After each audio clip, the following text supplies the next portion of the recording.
Welcome to Lesson 27, Exponential Growth Modeling. So we spent the last couple lessons dealing with linear modeling and things increasing consistently week to week. Well, exponential is a little bit different than that. So this first example, we're going to kind of see the difference between linear and exponential using kind of the same example, just tweaked slightly to show that difference. So here in number 1, this first part, we've got a food pantry that just opened in town, and there were 50 donations made the first week. The hope is to get 50 additional donations each week to keep the pantry stocked. So that's in addition to what they're already getting. So they've got 50 in week 1. In week 2, they want to get the 50 plus 50 more, which would give them 100 for week 2. And then in week 3, they want that 100 plus 50 more. So in week 3, they want 150, right? So they want 50 additional each week. Now, hopefully, something in your brain is already starting to tick that you're seeing a constant change each week, right? We've dealt with something with constant change from week to week. So in the middle of page 241, you see this table. And we just talked about that. In week 1, they want 100. In week 2, they want 150. If we keep up with this pattern, right, they'll want 200 in week 3 and 250 in week 4. Now, we've dealt with this before using absolute and relative change. So I would like you to hit pause, find the absolute and relative change for each one. Now, I do want to point out that relative change kind of has 2 columns here. So in this, the first column, I would like you to write it as a decimal. And in the last column, I would like you to write it as the percent, just to keep it separated. So go ahead, hit pause, and find the absolute and relative change. All right, so you can check your answers here. And I'll go through week 1 with you just real quick, so in case you had forgotten how I got these numbers. So remember, absolute change is new minus old. So my new value is 100, my old value is 50, which gives me an absolute change of 50. And then to find my relative change, I take new minus old divided by old. So I take my 50, and my old value is 50, and in this case, I get a relative change of 1. So remember, with absolute and relative change, you are still dealing with the new minus old concept. All right, so if you have more questions on this table, let me know. And I did round to 2 decimal places there in week 3, but I feel like you'll get over it.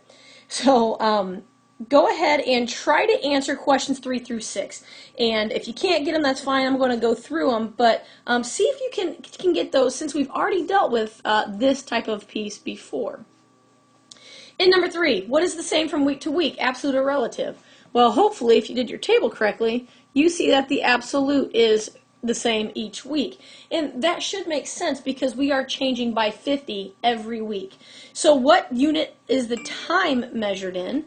Well, time is measured in weeks, right? Because they say every week we would like a new, an additional, what are we talking about? Donations, additional donations. Now, in number 5, how can you mathematically model this to estimate the number of donations in week 6? Well, for right now, forget about the week 6 part. Just think about, how can I model this?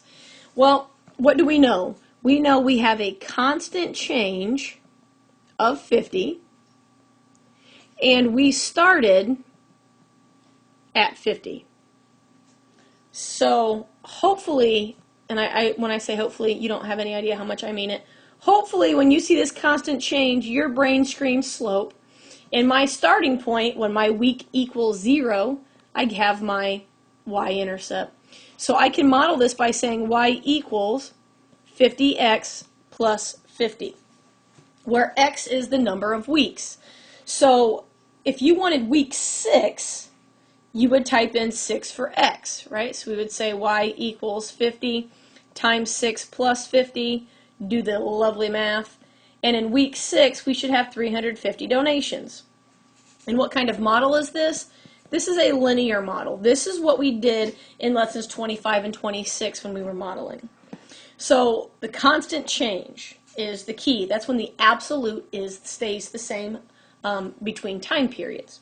Now, we're going to use the same food pantry, but we're going to switch gears just a little bit. So now the food pantry asks each donor to bring 4 friends along with him or her to donate in the following week. So let's just say that each person in week 1 brought in 1 can of food.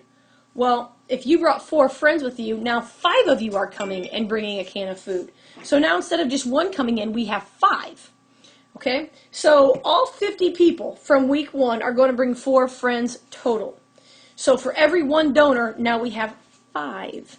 Okay, so how many donations would we expect? Well, if you think of the concept that I talked about first of 1 person becomes 5, and that means 2 people become 10, and 3 people would become 15. Mathematically, how are we going from the left column to the right? And hopefully it screams at you, right? We multiply by, oh my gosh, I just wrote 3. We multiply by 5. So if we have 50 donations in week 1, or at the beginning, we multiply by 5, we're going to have 250 donations in week 2, right? Every time it's going to multiply by 5 because you're bringing additional people with you. And as the initial donor, you are also still donating. So when we go back to this, right, same looking table, but instead of adding 50, we are multiplying by 5 because, right, everybody is bringing 4 friends and they're all donating. So when you look at your donations, I'm going to have 250 after the first week.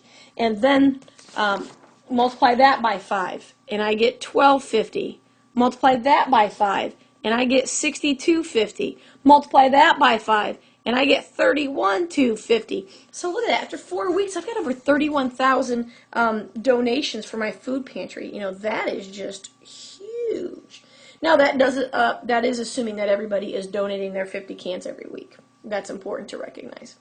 Or they're donating their cans. So now I want you to hit pause and fill out the rest of this table using absolute and relative change. Same concept as the first table, but we're using new numbers here in our number of donations. So hit pause and go ahead and try that out. Alright, so here you can see my absolute change changes from week to week, whereas my relative change stays consistent.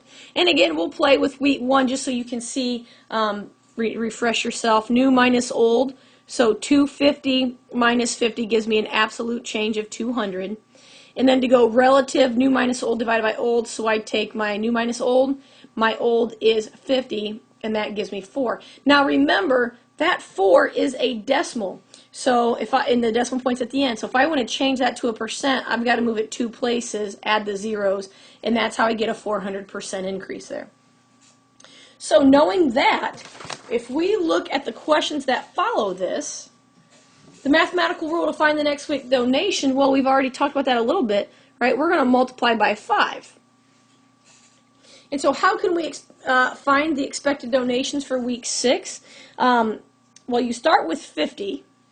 Right? So if we think about this, and then we multiply by 5 and multiply by 5 and multiply by 5, well, you know what? That's not quite as easy as it seems. You know, well, maybe for week 6 it wouldn't be bad, but what if you wanted for week 50, right? That's a lot of multiplying by 5. So we can set up a model. We've got our starting point, and then since we know we're multiplying by 5, that's going to go in, and hopefully this makes sense when I say this, but remember, repeated multiplication is also known as exponents. So if I know that I'm going to be multiplying by 5 repeatedly, then I can use exponents. So my exponent up here will stand for the number of weeks. So if I wanted to find after week 6, I could say, well, y equals 50 times 5 raised to the 6th power. Now, order of operations, do not forget them, they are your friend. You will do exponents first, so 5 raised to the 6th power, then multiply by 50, and you should come up with 781,250 donations in week 6. Now, that is very different from our linear model, where we had 350 donations in week 6. So you can see exponential grows much more quickly because you're multiplying, whereas in linear, generally we're adding. So that makes it a lot different. And in this case, number 11, which is the same week to week, and that is relative change. So if your relative change is the same from week to week, then we have an exponential growth model. So we're on page 242, and we've got some pieces here. Now, your model if you notice, is the amount equals the initial amount, right? How much did you start with? Inside your 1 plus the percent increase. For our problem, we had a 400% increase, right? So the percent increase would have been 4, because 400% is the same as 4. And that's how I got a 5 in the middle of my statement, because it's 1 plus 4. Right? We also sometimes call that the growth factor. The growth factor is the same as 1 plus the percent increase. And that's why if we do 1 plus 4, my growth factor for the food pantry was a 5. And you can use 2 consecutive values to show the growth factor. This is number 13 at the bottom. So like when we talk about 250 over 50, new over old, that gives you 5. There is my growth factor. So there's a couple different ways to kind of think about the growth factor. And if it's exponential, I used the first 2. This was my first value. This was my second value. It doesn't matter. If you use 2 consecutive values, you will always have a growth factor of 5. All right, we're on to page 243, and we are going to talk about the number of Facebook users. It doubled every 6 months, starting in March of 2004, at which time there were 500,000 users. So it's important that we kind of recognize what we're all talking about, right? The Facebook, it doubled every 6 months, and we started with 500,000 users. Remember, 500,000 is 500,000. Just shoving that at you so you remember. Now the growth factor. How much or how quickly is this growing? Well, that is where the doubled comes into play. So the growth factor is 2. So if it doubles, growth factor of 2. Triples, growth factor of 3. So that's similar to that. Okay, now to find our percent increase, if we have a growth factor of 2, I've got to move my decimal 2 places, so my percent increase is 200%. And what unit is time measured in? Now, this is a tricky one. Not tricky but because it's hard, but tricky because you've got to pay attention. The unit of time is every 6 months. So if a year went by, right, X would be 2, because a year is 12 months, and that's 2 6-month chunks. So you've got to make sure you're paying attention to what your time is measured in. Okay, what is the exponential equation for the number of Facebook users if the number of users in March 2004 is the initial value and time measured is in 6-month intervals? Okay, well, y equals, what did I start with? I started with 500,000, which is 500,000. My growth factor is 2, and I'm going to bring that to the x power. Now, the x, remember, is 6-month intervals. So if you have 6 months, then x is 1. If you have 12 months, x is 2. If you have 9 months, you may have a fraction. Okay, so estimate the number of users in March 2007. Okay, so first of all, March 2007 compared to March 2004, that is 3 years, right? So in 3 years, how many 6-month chunks do we have? 6-month chunks. Say that 3 times fast. So there are 2 6-month chunks in each year. So I'm going to have 6 6-month chunks. So my x value is going to be 6. So when I go to do this problem, I'll have y equals 500,000 times 2 raised to the 6th power. And doing that math again, exponent first, then multiply by 500,000. We will have 32 million Facebook users in March of 2007. And you could do that again for any time period, as long as they continue to grow, doubling every 6 months. So that's kind of exciting, maybe. Number 2. According to the UN, in the year 2000, the world population was approximately 6.2 billion. Respond to the following, assuming the population has grown by 1% per year. Now, this is a problem. It's very similar to the Facebook problem, so I recommend hitting pause, trying to figure it out as much as you can, and then come back and check out the work. So letter A, what is the growth factor? Well, it grows by 1% per year. So remember, I have 1 plus the percent, 1 plus 0, 1, so my growth factor is going to be 1.01. What unit is time measured in? It says per year, so we are just dealing with years. That makes it a little bit easier when you're not dealing with like month chunks. But remember, we're talking about years since 2000 because that is our initial piece in 2000. And that doesn't really matter for this question, but when you start thinking about, approximate it in 2007, well, how many years past 2000 is that? We've dealt with that a lot, so hopefully that clicks. What is the exponential equation for the world population using the population in 2000 as the starting point? Well, how much did you start with? 6.2 billion. And I'm not going to write out that billion. I'm just going to use 6.2 and reference that my answer is in billions. Then I have a growth factor of 1.01 raised to the x power. So again, x is the number of years past 2000, and my answer is in billions. Okay, so estimate the world's population for 2014. Well, 2014 is 14 years past 2000. So that's going to make my x value 14. So y equals 6.2 times 1.01 raised to the 14th power. So make sure when you do this formula that you start with the exponent. 1.01 raised to the 14th power, then multiply by 6.2, and you should get roughly 7.127 billion. So in the year 2014, we should have had 7.127 billion people. All right. Page 244. I kind of like this page. I think it's fun to kind of think through and kind of maybe get your hopes up that someday something like this will happen to you.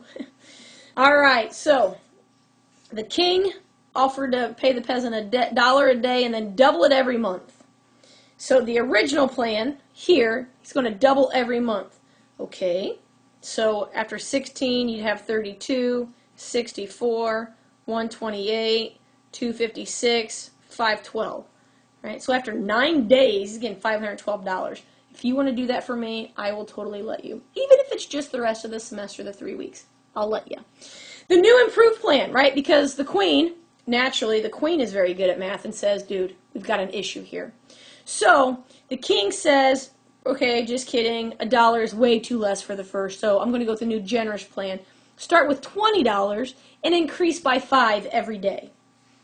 So that puts him at 45, oops, then 50, 55, 60, and 65. So on day 9, he's getting $65 instead of $512, which $65 isn't horrible. I mean, I'll take it. I can buy shoes with that. But $512 is better, right? I can make a house payment with that. So you can see the big difference between these two. And now we're going to answer 8 questions based on this table here. And I would like you, if you can, hit pause, see how many of these 8 questions you can answer on your own, and then come back and watch the explanation. So number 1, what kind of growth pattern is the original plan? Well, it doubles, right? We're multiplying by 2, so that makes it exponential. And the growth pattern of the new improved plan, well, there's a constant change. Okay, so time out. The number 1, it doubled, which made it exponential. And the second one had a constant change, right? It was 5 every month, or every day. And if the constant change, we have linear. So you can see the difference in terms of wording. If you double or triple, it's exponential. If there's a constant change every week or every month or every day, you have linear. Find the mathematical model for the original plan. Okay, well, what did you start with? I started with $1. What was your growth factor? Well, it doubled to the x power, where x represents number of days. Okay. And you may say, well, that doesn't look like very much. Well, there are 30, let's just say there's 30 days in a month. If I take 2 raised to the 30th power, seriously, I can't even say it, it's so big. So we're just saying after a month, 107,374,1824. Let me throw some commas in there. I mean, we're talking $1 billion. That's just after a month, right? Well, and that's what this king has originally said. So after a month, he'd be paying $1 million. And that's just on the last day. That's not adding the 29 days before that. So that's, significant. Sorry, that's kind of off track, but I think it's important to see how big these numbers are. Number 4, the new improved plan. Well, y equals my slope is what the constant change, right? And it changes $5 a month. It's positive because it does go up. And then I have x. X represents the number of days plus my starting point. I started at $20, right? Those numbers look bigger, but they are not growing near the rate of the exponential. What comments can you make about the two plans for days 1 through 5? Well, in 1 through 5, you're making more with the new plan. The new plan is better. So if you're this guy who's getting the money, or the person that's getting the money, and after 5 days you have to be gone because you have to go save the world in a different part of the world, then maybe the new plan is better because you can get more in the 5 days you're actually going to be around.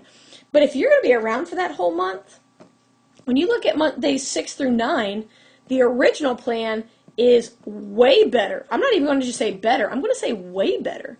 Because it's so much more. I mean, day 9 is 512 compared to 65. That's significant, right? So the original plan is better on days 6 through 9. And then, of course, throughout the rest of the month, the original plan is going to be better as well.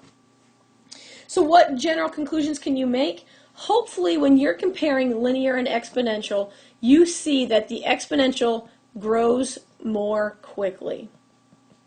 Oops, forgot the word more. So if you're looking for something to, really mass produce, exponential is the way to go. All right, and that is video 1 of lesson 27.